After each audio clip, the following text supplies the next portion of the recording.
Escritura, puesto que ya muchos han tratado de poner en orden la historia de las cosas, que entre nosotros han sido ciertísimas, oigan, ya que muchos han tratado de poner en orden la historia de las cosas que entre nosotros han sido ciertísimas, tal como nos lo enseñaron desde el principio, lo vieron sus ojos y fueron ministros de la palabra, me ha parecido también a mí, después de haber investigado con diligencia, oigan, después de haber investigado con diligencia todas las cosas desde su origen, escribírtelas por orden, oh excelentísimo Teófilo, para que conozcas bien la verdad de las cosas en las cuales has sido instruido. ¿Sí oyó?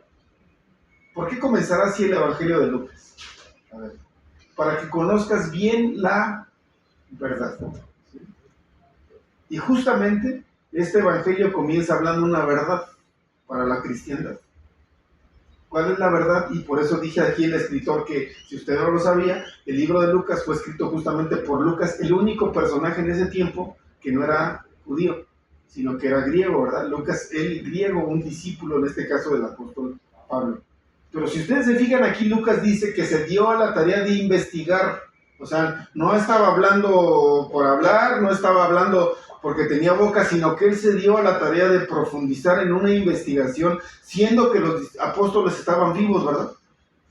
No fue que fue pasando de boca en boca, y es que yo le pregunté, y es que me dijeron, y es que yo supongo que esto era, no, él se dedicó a interrogar a los propios apóstoles que caminaron con Jesús, ¿verdad? Que vieron todo lo que Jesús hizo, y él, por eso es que dice, para que conozcas bien la verdad de las cosas en las cuales has sido instruido. Y a continuación vamos a ver esa verdad revelada aquí en la Escritura. ¿Cuál es esa verdad? El nacimiento de Cristo. Es el primer tema que trata el Evangelio de Lucas. Oigan, 5. Hubo en los días de Herodes un sacerdote llamado Zacarías, de la clase de Abías. Ojo con esto, hermano. Mire, si no terminamos hoy, váyase llevando ahorita ese dato nada más para que váyase llevando sus datos y no se lo olviden, ¿sí? Hubo en los días de Herodes un sacerdote llamado Zacarías, ¿sí? Pero este sacerdote, según las reglas del pueblo de Israel y según las leyes de Israel, tenía un origen. Acuérdense de esto, hermanos, que les voy a explicar. Los sacerdotes eran hereditarios, ¿sí? ¿Qué significa? Que si Joel había sido nombrado sacerdote, después de él, su hijo iba a tener que continuar con ese sacerdocio, ¿verdad? Y si este niño después tenía un hijo, el hijo de este niño iba a ser después el sacerdote, y así, hermano, de generación en generación, desde los tiempos de Aarón, ¿sí? Porque Aarón, el hermano de Moisés, fue establecido como el primero de los sacerdotes, ¿verdad? Y después sus hijos, después de Aarón, Eleazar su hijo, después de Eleazar, el hijo de Eleazar, y así se fueron, hermanos, durante todo el tiempo de la historia de Israel, supliendo a los sacerdotes generacionalmente, ¿verdad? Esos sí eran ministerios heredados, hermanos. Entonces, este Zacarías, dice la Escritura, que era de la clase de una persona llamada Abías, ¿verdad? Si usted se fija, hermano, la Escritura nos va empezando a dejar migajas de información que es posible descifrarla. Y por eso está ahí, hermano. Porque usted pudiera decir, ¿para qué me sirve saber que era de la clase de Abías? O como, ¿para qué está eso ahí? Yo nada más me interesa saber que Cristo iba a nacer, que Cristo fue crucificado y que Cristo resucitó y que Él vino, ¿no? Pero ¿por qué nos dejan esta información aquí, hermanos? ¿Cuál será la razón de que la palabra de Dios nos deje esta información? Había un sacerdote en tiempo de Herodes que se llamaba Zacarías, y este sacerdote era de la clase de Abías, y luego dice, y su mujer era de las hijas de Aarón y se llamaba Elisabet. ¿Qué significa, hermanos, que la mujer fuera de las hijas de Aarón? ¿La generación de Aarón? Sí, ¿qué significa, hermanos, que la mujer fuera de las hijas de Aarón? Significaba que Elisabet, la mamá de Juan el Bautista, era sacerdote, era de la tribu de Leví, hermanos. ¿Sí? Igual que Zacarías. Tanto Zacarías como Elisabet, hermanos, eran de la tribu de los levitas, ¿verdad? Y él era sacerdote y su esposa, hermanos, era una levita también, de esposa del sacerdote. Para todos esos que dicen que los sacerdotes no se deben de casar, aquí estamos viendo un sacerdote casado, ¿no? En primera. Ahora, ambos, dice, eran justos delante de Dios y andaban irreprensibles en todos los mandamientos y ordenanzas del Señor. Eran cualquiera, hermano. Dios vino y dijo, ay, agarra a los dos primeros que puedan tener un hijo y hazles que tengan un hijo, ¿verdad que no? Eran personas especiales y selectas por Dios. Eran personas que dice andaban irreprensibles. Mire, en primer lugar eran selectos porque uno era sacerdote de la tribu de Leví y ella también. Desde ahí ya venía la elección, ¿verdad? Desde ahí ya venía la selección. Y después, además de eso, eran irreprensibles y andaban en los mandamientos del Señor, ¿verdad? ¿Qué quiere decir? Que eran personas ejemplares en todo sentido. Y hermanos, ahí puso Dios sus ojos porque dice la Escritura, oigan esto, porque son los detalles que tenemos que tomar en cuenta para determinar esto que estamos estudiando. Estaba Zacarías ejerciendo, ¿qué? El sacerdocio delante de Dios, y ojo con esto, lo recalca otra vez, según el orden de su clase. ¿Por qué, hermanos, lo vuelve a recalcar la Escritura? Porque tenían un orden. No sé si me están entendiendo, pero la Escritura nos está dejando un mensaje, hermanos. Así como cuando los militares mandan un mensaje encriptado que solamente lo pueden entender las personas que están preparadas para descifrar ese mensaje. ¿Alguien aquí ha visto una película que se llama Códigos de Guerra? ¿Sí? Hay una película que se llama Códigos de Guerra que trata de cómo el ejército de Estados Unidos se comunican entre ellos a través de códigos que nadie más entiende más que ellos, ¿no? ¿O no ha visto películas por ahí donde dice Tango, Fox, Alfa, Trot, quién sabe qué tanto se dicen entre ellos? Yo luego oigo aquí a los polis, a los municipales, ¿no? Que se hablan, ahí te mando un 310, ¿no? Porque lo acabo de agarrar haciendo un 624 y uno dice, pues quién sabe de qué estén hablando, pero ellos entienden por qué, porque es un lenguaje, ¿verdad? Que ellos utilizan como parte de su trabajo. Aquí también encontramos un lenguaje que la gente no muy bien entiende, pero ahí están los detalles. Otra vez volvemos a ver que está recalcada la parte en la que dice que Zacarías estaba ejerciendo su sacerdocio en el turno de su clase, ¿verdad? ¿Cuál era su clase? Ya lo vimos, aquí está el nombre. ¿Cómo se llamaba el turno de su clase? Era la clase de Abías, ¿verdad? Y desde ahí vamos a comenzar a estudiar para que entendamos este misterio, porque efectivamente es un misterio, ¿sí? Efectivamente es algo que la mente simple, que no escudriña las Escrituras, no puede lograr entender. ¿Por qué? Porque no es para todos. Es un mensaje de revelación o que necesita revelación para ser entendido. Pero como es difícil de entender, ¿no? Por eso la gente dice, no, yo no me meto en problemas, mejor me dedico a creer que la Navidad y que él nació el 25 y no me voy a meter en broncas porque no entiendo, ¿verdad? Ahora, muchos pastores están en la misma condición, o sea, muchas personas que supuestamente son sabios o estudiados de las Escrituras están en la misma condición. La pregunta es, ¿qué le están enseñando a la gente? Mentiras. Está difícil, ¿no? Entonces, si yo estoy enseñando algo, pero no tengo noción de lo que estoy enseñando, me convierto en un engañador, me convierto en un confundidor, y de eso está lleno el mundo. Por eso las cosas están como están, ¿no? Ahora, yo nada más quiero hoy que queden estos detalles y ya terminamos. No se le olvide, Zacarías, de la clase de Abías, que obviamente por obviedad era sacerdote también, ¿verdad? Elizabeth también, descendiente de Aarón, de la tribu de Leví. Y estaba, según el versículo 8, Zacarías ejerciendo el sacerdocio delante de Dios según el orden de su clase. Y luego dice el 9, conforme a la costumbre del sacerdocio, le tocó en suerte, oigan, le tocó en suerte ofrecer el incienso entrando en el santuario del Señor, y toda la multitud del pueblo estaba afuera orando a la hora del incienso.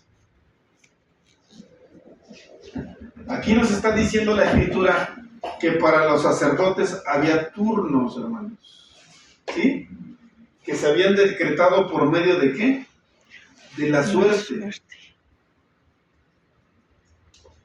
¿Quién hizo esto, hermanos?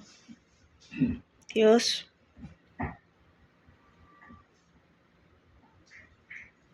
¿De dónde sacamos eso, hermanos? ¿De dónde entendemos cuál era el turno que le tocaba a Zacarías? ¿Y por qué nos está diciendo aquí la escritura que ese turno correspondía a este hombre llamado David? ¿De dónde lo sacamos? De la palabra.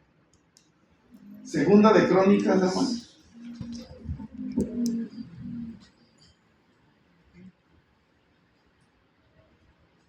Segunda de Crónicas, capítulo 24.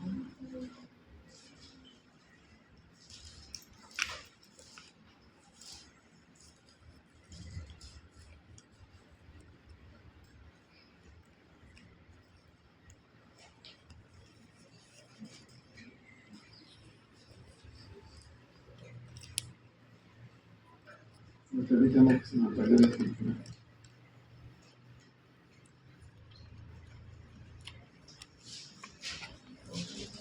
Perdón, es primera de Crónicas, no es segunda. Es primera de Crónicas, capítulo 24.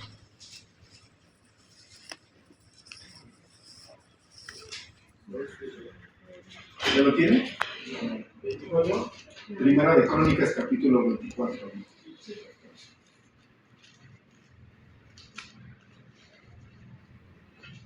Nada más les voy a dar un breve contexto rapidísimo para que entiendan qué está pasando aquí en este punto. En este punto, hermanos, el templo de Jerusalén todavía no se construía. Pongan atención en esto porque es bien importante. El templo todavía no estaba en función. David en su corazón, aquí todavía esta parte de la historia trata de David. David había puesto en su corazón hacer un templo para el Señor. Eso ya lo saben, lo han visto hasta en la serie, ¿no? O todavía no llegan ahí, hermano, la serie donde David quiere hacer el templo para el Señor. Todavía no dijo aquí. Pero Dios no se lo permite y le dice, tú no me vas a hacer templo porque has sido medio... Sí, ¿no? la verdad. ¿Sí o no? Sí.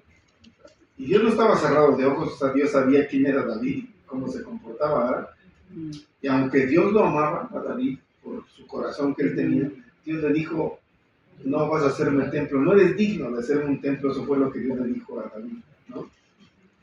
Y Dios le dijo, pero después de ti vas a tener un hijo, a él sí le voy a permitir que me haga el templo, ¿verdad? Y Dios le dijo a David, si quieres tú ayúdale y prepárale las cosas, ¿no? Para que cuando él ya ponga el templo o haga el templo, pues ya esté avanzada la cosa. Y Dios le dio esa chance a David de que David fuera preparando ciertas cosas para la construcción de aquel templo. El templo, hermanos, es establecido, inaugurado y fabricado por Salomón más adelantito en Segunda de Crónicas, ¿verdad? En capítulo 6 de Crónicas dice que Salomón termina la construcción de ese templo, pero David ya le había dejado las bases preparadas a Salomón, que le dejó materiales, le dejó madera de cedro, le dejó oro, le dejó muchas cosas que estaban ya listas ahí para que solamente Salomón comenzara con la obra de la construcción del templo, además de los materiales. David también, hermanos, fue diseñando la forma en que aquel templo iba a funcionar, ¿verdad? Dejó establecidos a los sacerdotes. Y aquí en el capítulo 24 de Crónicas podemos ver, hermanos, los nombres de los sacerdotes, oigan, y podemos ver también cómo fue designado o cómo fue determinado que los sacerdotes iban a funcionar en ese templo, ¿sí? Y es de aquí donde partimos. Miren, si usted se da cuenta, dice el versículo 5, perdón, del versículo 4 vamos a leer. De los hijos de Eleazar había más varones principales que de los hijos de Itamar, y los repartieron así: de los hijos de Eleazar de 16 cabezas de casas paternas, y los hijos de Itamar por sus casas paternas 8. Oiga el versículo 5. El versículo 5 dice, los repartieron pues por suerte. ¿Cómo?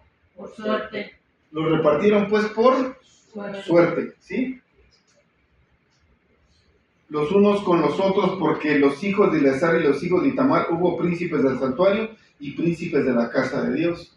Y el escriba Semaías, hijo de Natanael, de los levitas, escribió sus nombres en presencia del rey y de los principales, y delante de Sadoc el sacerdote, de Abimelech, hijo de Abiatar, y de los jefes de las casas paternas de los sacerdotes y los levitas, designando por suerte una casa paterna para Itamar y otra para Eleazar. ¿Bien? Y la primera suerte tocó, ¿a quién? A Joarim. Y la segunda, a Jedaías. Y la tercera, a Arim. Y la cuarta, a Seroim. La quinta, a Malquías. La sexta, a Mijaín. La séptima, a Cos. La octava a... Abías. ¿A quién? Abías. ¿Por qué nos está mencionando, hermanos, el Evangelio de Lucas? A un personaje de tan atrás. ¿Qué razón hay, hermanos? Digo, este podría ser un dato que podría pasar desapercibido en el Nuevo Testamento, ¿no? Como decir, esto fue desde el tiempo de David, ¿qué nos interesa en el tiempo de Cristo? Porque son generaciones. Porque yo les he dicho que por alguna razón la Biblia deja estos datos aquí, hermano, no están escritos esos nombres aquí nada más porque sí, sino tienen un porqué. O sea, fueron las evidencias o la información que Dios fue dejando ahí encriptada para que todo aquel que le entienda, ¿verdad? Y pueda comprender a través del Espíritu Santo. Aquí claritamente vemos que la octava o el octavo turno le tocaba a alguien llamado, ¿qué? Abías. Abías, ¿verdad? Que era un sacerdote, ¿no? Y el Nuevo Testamento, hermano, nos está diciendo clarito que Zacarías era un sacerdote de la clase de ¿quién? De Abías. Por lo tanto, según los turnos y la suerte, a Abías le tocaba ministrar ¿en qué? En el octavo turno, ¿verdad? ¿Qué quiere decir? Que había 7 sacerdotes que ministraban antes que Zacarías, hasta que llegara el turno de ¿quién? De Abías. De Abías, que era el turno también de Zacarías, ¿verdad? Si usted sigue leyendo, se va a dar cuenta, hermanos, que en total transcurran 24 sacerdotes, porque si usted llega hasta el versículo 18, se va a dar cuenta que dice la 23ª a Delaía y la 24ª a Maasías. Y con eso nos vamos a quedar hoy, ¿sí? No se le olviden estos detalles, donde dejé el color. No se le olvide estos detalles, hermanos, porque son muy importantes. En total había 24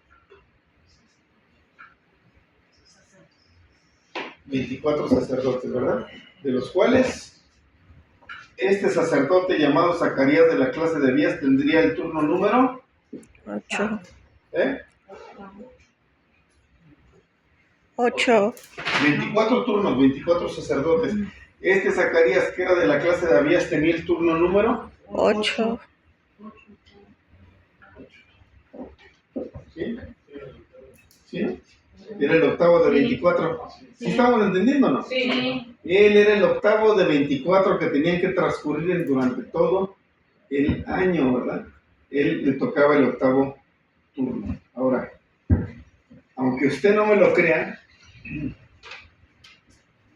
con esos datos y este calendario, usted puede determinar el día exacto en que nació Jesús. Así de fácil está. ¿Sí? Porque dice la Escritura, y ya nada más, ahorita no lo vamos a hacer ya, el ejercicio lo hacemos la otra semana, pero dice la Escritura, hermanos, que cuando Zacarías termina su turno, se va a su casa, ¿verdad? Pero estando ahí dentro de su turno, mientras él estaba dentro del santuario, se le apareció el ángel del Señor, ¿verdad? Que le dijo, vas a tener un hijo. ¿Sí o no? Sí. Y Zacarías dudó y dijo, pero ¿cómo voy a tener un hijo si ya estoy viejo y mi mujer también, ¿verdad? Y dice que el ángel se enojó y le dijo, ¿dudas de lo que está diciéndote el Señor? Ahora dice, por haber dudado, dice, te vas a quedar mudo hasta que lo que yo te estoy diciendo se haga una realidad, ¿verdad? Sí. Y oiga bien lo que dice la Escritura, hermanos. Dice, y salió Zacarías del santuario y se fue para su casa. Y entonces su mujer coincidió y dio a ¿verdad? ¿Qué quiere decir? ¿Sí o no? Hay gente que dice, ¿cómo sabe usted que llegando de su casa luego hizo la tarea y ya iban a tener un hijo? Yo le digo, oigan, eso es algo que está implícito, hermanos. O sea, un anciano ya, a lo mejor una anciana también, con el anhelo toda su vida de querer tener un hijo, ¿verdad? Porque alguno de los dos tenía el problema de la esterilidad y no habían podido tener hijos. Déjeme usted y le dijo que en Israel no tener un hijo es una afrenta, ¿sí? Y más para un sacerdote, ¿no? Porque ya no iba a tener quien continuara con la línea del sacerdocio, ¿sí o no? ¿Ustedes creen entonces que aquel sacerdote desearía un hijo? Sí. ¿O no? Sí. Si le dan una promesa de que va a tener un hijo, ¿ustedes creen que él se iba a esperar? En corto dice, ¿eh? ¿Ustedes creen que le decía, vamos a dejar pasar un mes? No, hermanos, o sea, llegando, purificándose, porque ahí hay otro detalle. El sacerdote saliendo del santuario se tenía que purificar para poder llegar a su casa y eso llevaba un lapso de tiempo. Todo eso lo vamos a ver, por eso digo, con esos datos nosotros podemos determinar el tiempo exacto del nacimiento de Jesús, ¿no? Esa purificación tampoco duraba, hermanos, un mes. O sea, nosotros vamos a ver aquí con semanas, por eso el calendario que usted tiene ahí tiene también cuenta por semanas, hay números allí, ¿verdad? Sí. Porque muchas veces si contamos las cuentas por meses y de acuerdo a nuestro calendario gregoriano que usamos, no nos salen, hermanos, pero si contamos las cosas por semana, por eso usted ahí arriba ve 1, 2, 3, hasta llegar a 48 semanas, ¿verdad? Estamos viendo aquí la compaginación de nuestro calendario enero, febrero, con respecto a los meses, hermanos, del calendario bíblico. Si usted da cuenta, nuestro mes, por ejemplo, marzo y abril, corresponde a la mitad del mes de abril y corresponde a la otra mitad o sea, es cada 15 días, ¿no? Están, si usted lo quiere ver así como cuatrapeados 15 días, el calendario de nosotros con el calendario bíblico, ¿verdad? Y sacando las cuentas por semanas, hermanos, con estos datos que acabamos de ver ahorita, saliendo Zacarías del santuario, fue a su casa, se purificó y después del tiempo de la purificación, ¿qué pasó? Su esposa quedó embarazada, ¿verdad? Y concibió. Entonces la Biblia nos dice, al 6º mes de embarazo de Elizabeth, el ángel se le presenta a María y le dice, llena eres de gracia, el Señor está contigo, porque ciertamente en este momento quedarás embarazada de un santo ser que se llamará Emmanuel, ¿no? Fíjese, el ángel no le dijo de aquí a un mes, el ángel no le dijo de aquí a 3 días, el ángel le dijo ahora quedarás embarazada y darás en tu vientre.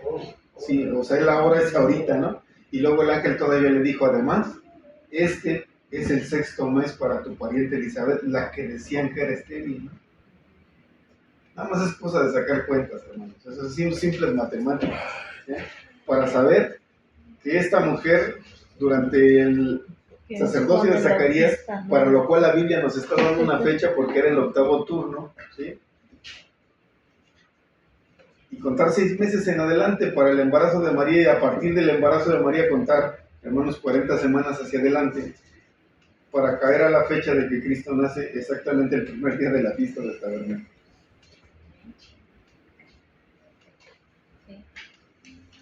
Es bien simple, ahorita ya no lo vamos a ver así con detalles, si gustan la otra semana que esté el mapa aquí grande, ¿verdad? Que esté el mapa aquí grande, hermanos, vamos a contar, usted me va a ayudar a contar semana por semana, y usted va a ver con sus propios ojos que no estamos mintiendo, hermanos, que la Biblia sí nos está diciendo cuándo nació Jesús.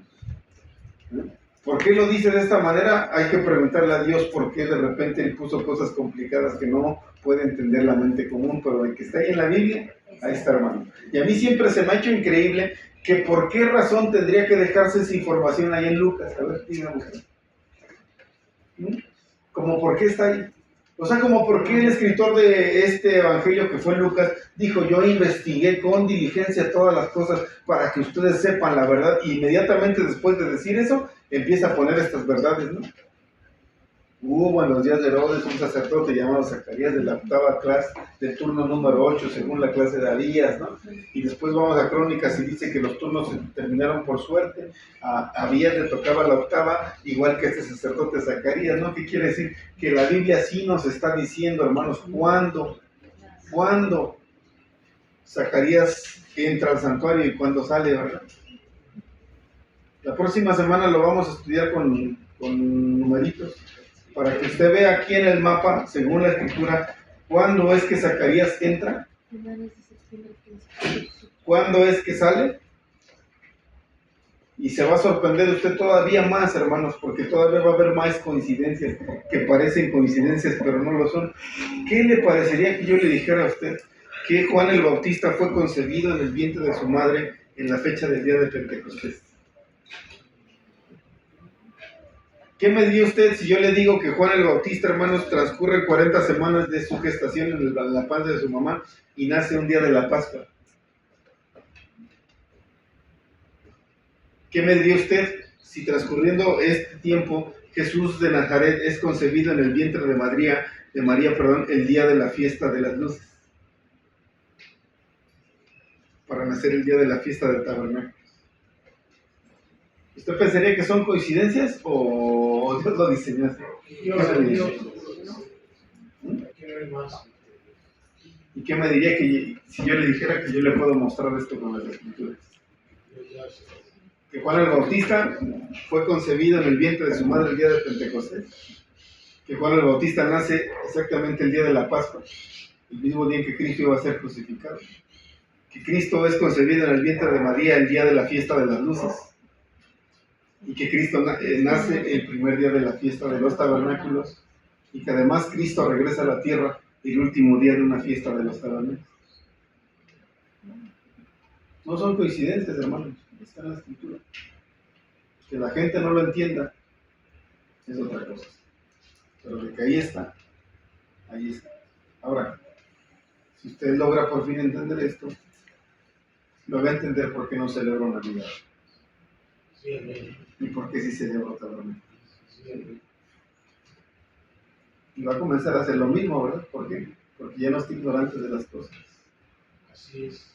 Ya no está ignorante de las cosas. Ahora, si usted logra aprender esto con precisión, usted va a ser un comunicador de las personas. Santo, lo que voy a decir que nos vayamos a las 10 de la noche. De noche tenemos que Porque va a haber personas que los van a cuestionar y les van a decir, no, ya les lavaron el coco, ustedes les mintieron, ahí les echaron una mentirota, y ustedes se la creyeron, y usted le va a decir, no. Yo sé, según la escritura, cuando nací, y obviamente le van a decir, a ver, ¿no? Usted va a agarrar su Biblia y va a decir, vamos a la Biblia. Va a empezar a tocarle a la gente los puntos correctos acerca de esta enseñanza. Y mire, ese niño está atento, mire, qué bueno, porque así chiquito estaba yo cuando empecé a escuchar todo esto, hermano, de verdad. Así chiquito como él estaba yo cuando empecé, y yo, chiquito, estaba con mi libretita, mire. No entendía nada, ¿verdad? Pero yo estaba anotando, y yo decía, pues yo anoto. Eso es bueno, hermanos, porque así se aprende. Porque desde chiquitos la mente, hermanos, es muy receptiva, hermanos, y como una esponjita absorbe las cosas. A lo mejor él ahorita dice, quién sabe de qué está hablando, me quiere estar medio loco, ¿verdad? Pero ahí se le queda en su registro, hermanos. Y algún día él va a preguntar y va a investigar y va a decir, a ver, ¿de qué estaba hablando? No, como cuando yo decía de Naín, ¿te acuerdas de Naín, no? Y, madre, está bien loco, como una cabra, ¿eh? Pero hoy, hermanos, ya cuando lo razono, digo, tenía razón el viejito, en lo que decía tenía razón, nada más que yo no lo entendía, y por no entenderlo, pues decía que estaba loco, ¿no? Hoy mucha gente, hermanos, que no nos entiende, dice lo mismo, bola de locos, esos que dicen que saben cuándo nació Jesús, ¿no? Y yo digo al revés, yo digo bola de locos, los que no quieren saber, ¿verdad? Y que prefieren mejor estarle haciendo caso a los romanos y a los católicos con su catolicada, ¿verdad?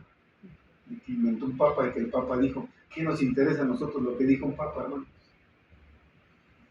Pero sí nos interesa lo que dice la escritura, y aquí estamos viendo que en la escritura, como dijo López Obrador, hay otros datos, ¿verdad? En la escritura hay otros datos, hermanos, y esos datos son verídicos. Cristo no nació el 25 de diciembre, Cristo nació el primer día de una fiesta de los tabernáculos. Y ahí en Lucas 1, y en ese calendario que tiene en su mano, está la verdad. Cuando una persona los cuestiona a ustedes, hermanos, y les pregunta y les diga, pero es que, ¿de dónde sacas eso de que hay un mes que se llama Biblia? ¿Tienes Éxodo capítulo 2? Y dígale, y está en tu Biblia católica, ¿no? No me lo inventé yo, también está en la Biblia católica, ¿eh?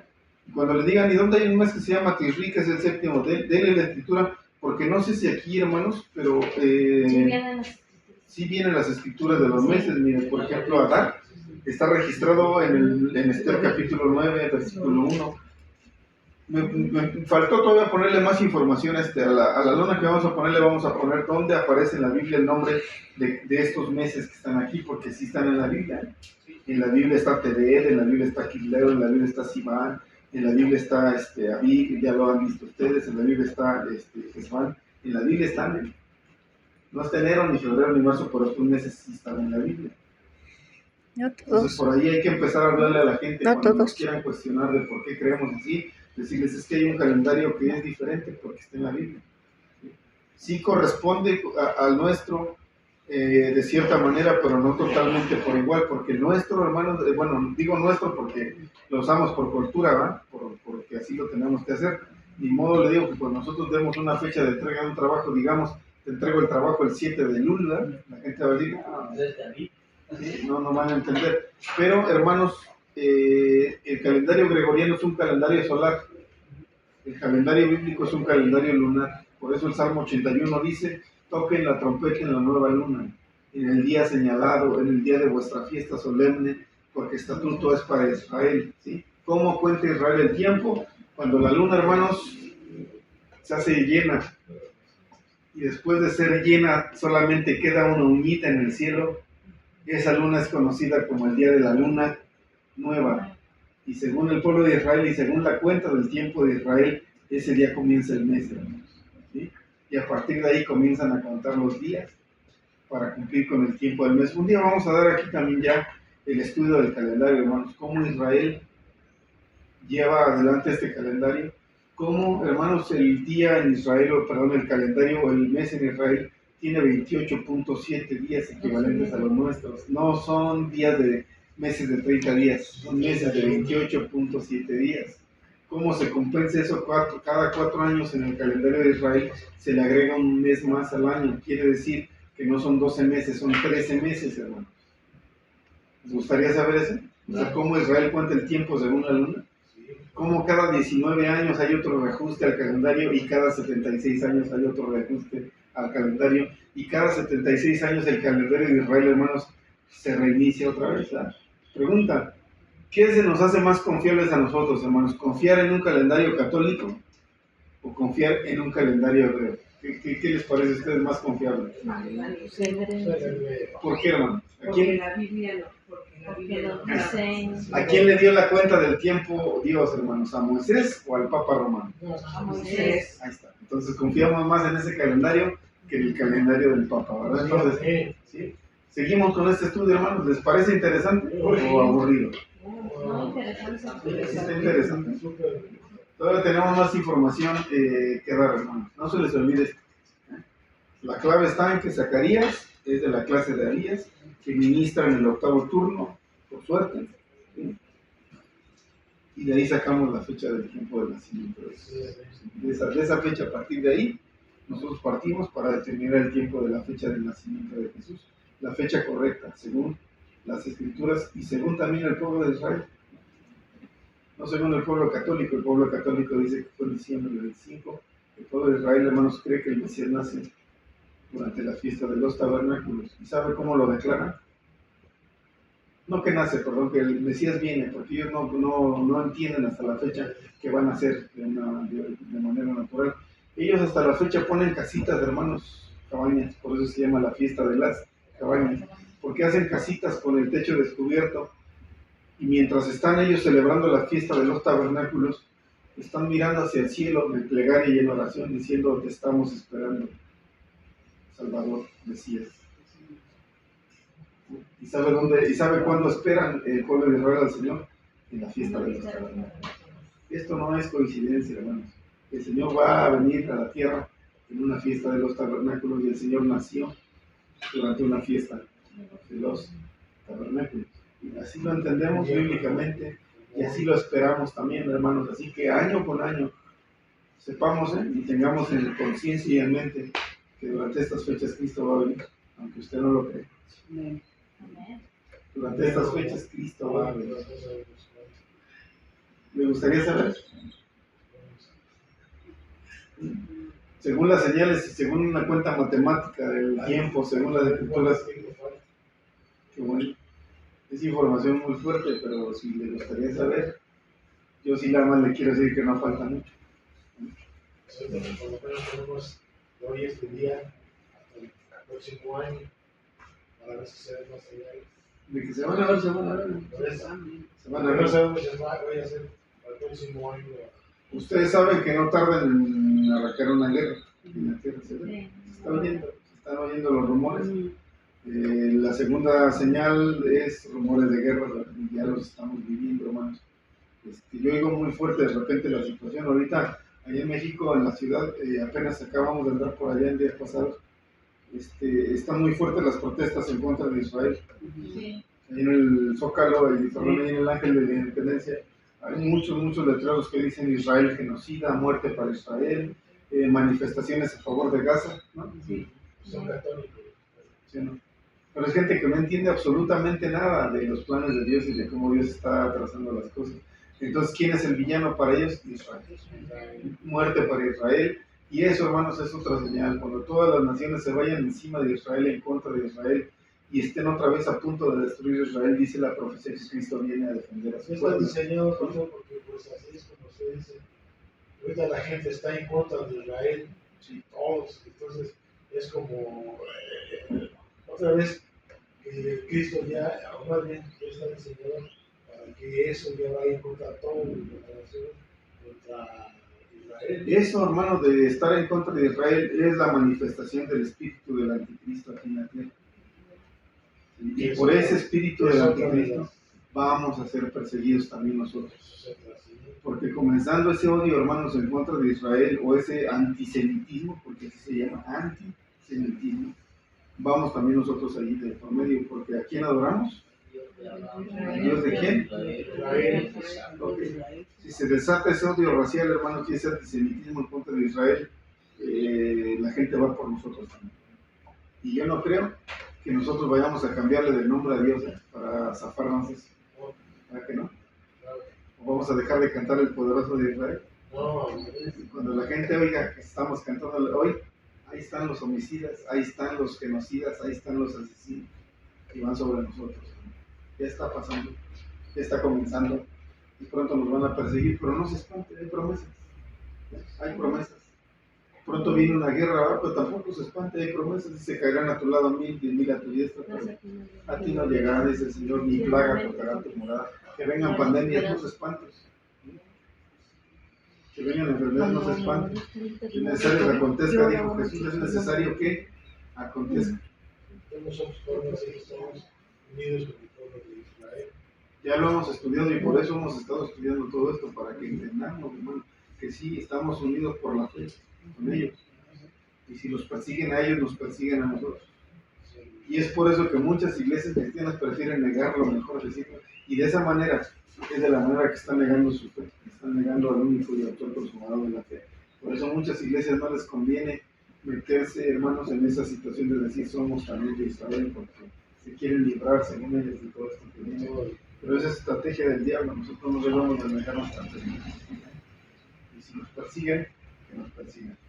Sí, amén. Si le perdemos la vida por nuestra fe, la vamos a perder, pero dice la Escritura, el que pierda su vida por causa de mí, este será el que la hallará. El que quiera su vida la va a perder. Es mejor perderla por causa de Cristo. Sí, amén. Pronto, si Dios no lo permite. Oremos, hermanos.